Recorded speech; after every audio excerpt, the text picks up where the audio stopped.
वातावरण गढूळ करणार, सगळं बिथरून टाकणार राज्याला.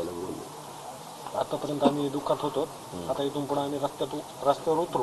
ते म्हणते तर आणखी निवेदन प्राप्त नाही झालं, पण सांगा काय करायचं ते करतो बुवा, लगेच करतो बुवा असं म्हणतो. नंतर सांगतो तुम्हाला. आता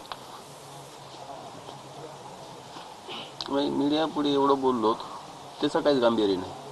सगळ्या महाराष्ट्रानं ह्या गोष्टी काय कायद्याची भाषा बोलणार. समजा आम्हाला निवेदन ठीक आहे नाही पण तरी करतो आणि काय आपण करायचं ते सांगा बाबा तुम्ही, असं त्यांचं म्हणणं आहे. आपल्याला फक्त तेवढा शब्द विचारायचा होता त्यांना. मग तेच म्हणलं, मग त्यांना ते कायद्यानेच आपण बी बोलू. नाही त्याच्या अगोदर जे कायद्याची भाषा नाही कळायची लवकर यांना. यांचा दोषच नाही तो. हे बघा, ह्या अधिकाऱ्यांचा दोषच नाही, ना कलेक्टर नाही ना तपास यंत्रणा, यांचा दोषच नाही माझ्या म्हणण्यानुसार. माझं एकट्याचा अडाणी मत असू शकतं, माझं एकट्याचं मत आहे.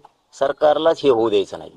ही टोळी मोठी आहे संपवायच्या बाबतीत. वरून जर सरकारने सांगितलं ना एक सोडू नको, हे घरातून उडू आणून बाहेर आणते. मंत्र्याचा मुलगा गायब झाला, सगळं यंत्रणा कामाला अर्ध्या घंट्यामध्ये. बाकी सगळं सापडतं. सोलापूरला पण बलात्कार केलेला तसाच हिंडतोय. सरकारने सांगितल्यावर सगळं काय होत, सगळं काय होत. आमचं आंदोलन मोडायला लागले होते. सरकारने सांगितल्याशिवाय रक्त सांडलं नाही आमचं.